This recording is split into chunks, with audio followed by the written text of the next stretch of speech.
अस्सलाम वालेकुम नाजरीन, आज हम बात करेंगे ऑब्सेसिव कंपल्सिव डिसऑर्डर पे।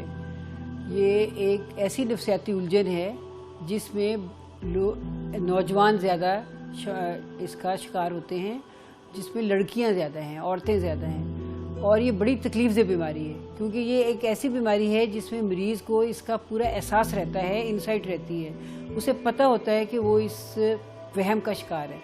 ऑब्सेशन क्या है, पहले हम ये समझते हैं। ऑब्सेशन एक ऐसी सोच है जो बार बार आपके जहन में आती है। मसलन कुछ मरीजों को लगता है कि उसके हाथ गंदे हो गए, कुछ को लगता है कि उसने पता नहीं कुंडी लगाई है कि नहीं लगाई है, तो उसने बार बार जाके उसने चेक करना है।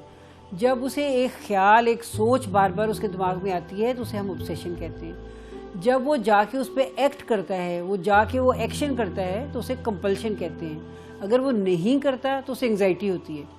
वो अपनी इस एंग्जाइटी को अवॉइड करने के लिए, इस एंग्जाइटी से बचने के लिए जाके बार बार वो एक्ट करता है। ये इंतहाई तकलीफदेह कंडीशन है क्योंकि वो चाहता है बाज़ दफ़ा कि वो ना जाए, ना करे, लेकिन अगर नहीं करता तो उसको वही सारे एंग्जाइटी के सिम्टम जो हम कल वाले लेक्चर में पढ़ चुके हैं, सुन चुके हैं, कि उसका दिल घबराता है, उसको स्वेटिंग होती है, उसे लगता है कि कुछ होने लगा है, कोई आसमान ही गिरने लगा नीचे, लिहाजा उसको जाके फिर से हाथ धोना पड़ता है। ऐसे लोग आहिस्ता आहिस्ता एक इंतहाई कर्ब का शिकार हो जाते हैं। शुरू में ये अपनी बीमारी के बारे में ज़्यादा बात नहीं करते, ज़्यादा बताते नहीं, इसलिए खुद ही सफ़र करते रहते हैं। आहिस्ता आहिस्ता फिर इनकी वर्क परफॉर्मेंस, इनके सारे इश्यूज सामने आ जाते हैं।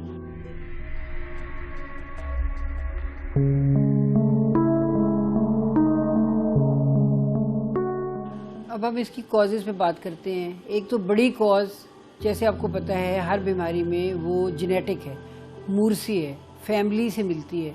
अगर फैमिली के अंदर माँ को या बाप को या फर्स्ट कज़न रिलेटिव्स को ये बीमारी हो ऑब्सेशन की, तो अगले बच्चों में आने की ज़्यादा चांसेस होते हैं। ये ट्विन स्टडी से पता लगाया है कि ट्विन्स के अंदर ये बीमारी ज़्यादा है, तो इसलिए फर्स्ट कज़न मैरिजेस को इसमें भी अवॉइड करना चाहिए। दूसरी वजह है कि कोई दिमाग के फ्रंटल लोब और लिम्बिक सिस्टम, दो दिमाग के हिस्से हैं जिसके अंदर अगर कोई प्रॉब्लम हो, जो उसकी वजह से ये बीमारी हो सकती है। फिर हमारे न्यूरोट्रांसमीटर हैं सेरोटोनिन, उसका इम्बैलेंस हो या उसकी कोई एबनॉर्मेलिटी हो तो उसमें ये बीमारी हो सकती है। इसकी एक वजह नहीं है, इसकी मल्टीपल वजह हैं, जिस वजह से इसका जो इलाज है, चूँकि वो हम सेरोटोनिन रीअपटेक इनहिबिटर से करते हैं, इसलिए हम कहते हैं कि अगर ये इस न्यूरोट्रांसमीटर पे फोकस करने से ये बीमारी कम होती है, तो इस न्यूरोट्रांसमीटर की या इस केमिकल की जो ब्रेन में निकलना कम या ज़्यादा होना, एबनॉर्मल होना भी इसकी कॉज हो सकता है। इस तरह सारी नफ्सियाती उलझने जो हैं, अभी उनकी एक कॉज हम नहीं कहते, उसकी मल्टीपल कॉजेज़ हैं। फिर एनवायरमेंटल फैक्टर्स हैं। फिर अगर हम फ्रॉइड की बात करें तो फ्रॉइड कहता है कि रिप्रेशन, मसलन अगर आप बच्चे की डेवलपमेंटल की 5 स्टेजेस हैं, अगर बच्चे को उसकी एनल स्टेज पे या जेनिटल स्टेज पे ज़्यादा कंट्रोल किया जाए, मसलन जब उसको आप टॉयलेट ट्रेनिंग दे रहे होते हैं, अगर हार्श टॉयलेट ट्रेनिंग दें, बार बार उसको गंदगी का एहसास दिलाएं, तो ये एक रिप्रेस थॉट है जो बड़े होकर ऑब्सेशन की शक्ल में निकलती हैं। ये हमारे साइकोलॉजिकल एस्पेक्ट इसको इस तरह से एक्सप्लेन करता है। फिर एक बिहेवियरिस्ट हैं, वो कहते हैं कि एनवायरमेंटल फैक्टर्स इसमें बहुत इंपॉर्टेंट हैं। मसलन जिसे हम कहते हैं क्लासिकल कंडीशनिंग, वो क्या होती है कि आपने एक एनवायरमेंटल फैक्टर को, एक कंडीशन को लिंक कर दिया है हाथ गंदे होने से, कंटेमिनेशन से, सफाई का ख्याल ना होने से। वो कंडीशन हट भी जाती है तो वो सफाई वाला इशू जो है वहम रह जाता है। इसको हम कहते हैं ये एक ऑपरेट कंडीशनिंग, क्लासिकल कंडीशनिंग। ये मल्टीपल रीजंस हैं जिसमें इस वक्त जो ज़्यादा अप्रोप्रिएट है वो ये है कि इसको बायो साइको सोशल मॉडल के ऊपर देखा जाए। इसकी बायोलॉजिकल रीजंस भी हो सकती हैं, इसकी मूर्सी भी हैं, इसकी एनवायरमेंटल भी हैं। और जब हम इलाज करेंगे तो भी इन तीनों चीज़ों को सामने रख के करेंगे।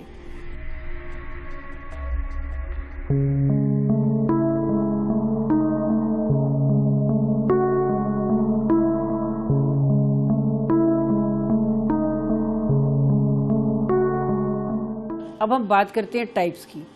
इसकी बेशुमार टाइप्स हैं।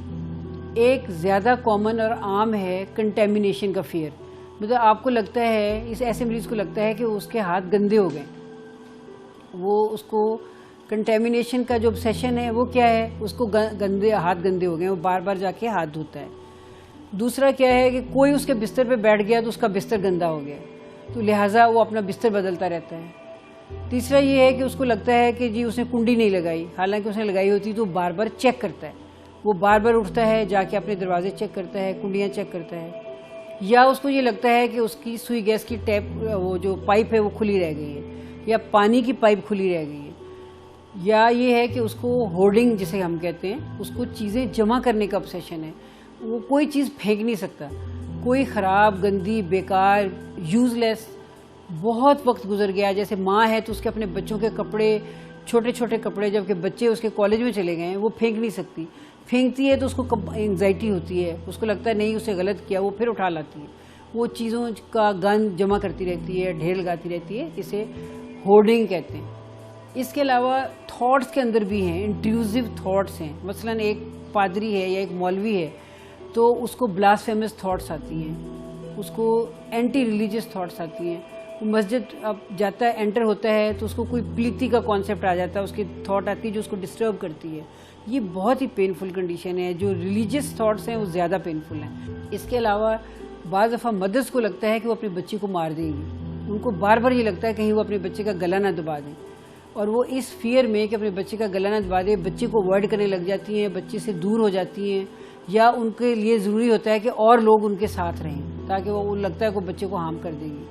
और बाज़ दफ़ा ये होता है कि जो एक औरत किचन में काम कर रही है तो उसको लगता है वो अपनी छुरी जो है वो उससे किसी को नुकसान ना पहुंचा दे, तो वो अपनी इस सोच की वजह से एंग्जाइटी का शिकार हो जाती है और उसका बहुत बुरा हाल हो जाता है। बाज़ दफ़ा वो सब्ज़ी काट नहीं सकती, छुरी का इस्तेमाल नहीं कर सकती, उसको छुपाती रहती है कि कहीं मेरे से कोई गलत हरकत ना हो जाए, या मैं घर को आग ना लगा दूँ, ये भी एक वहम है।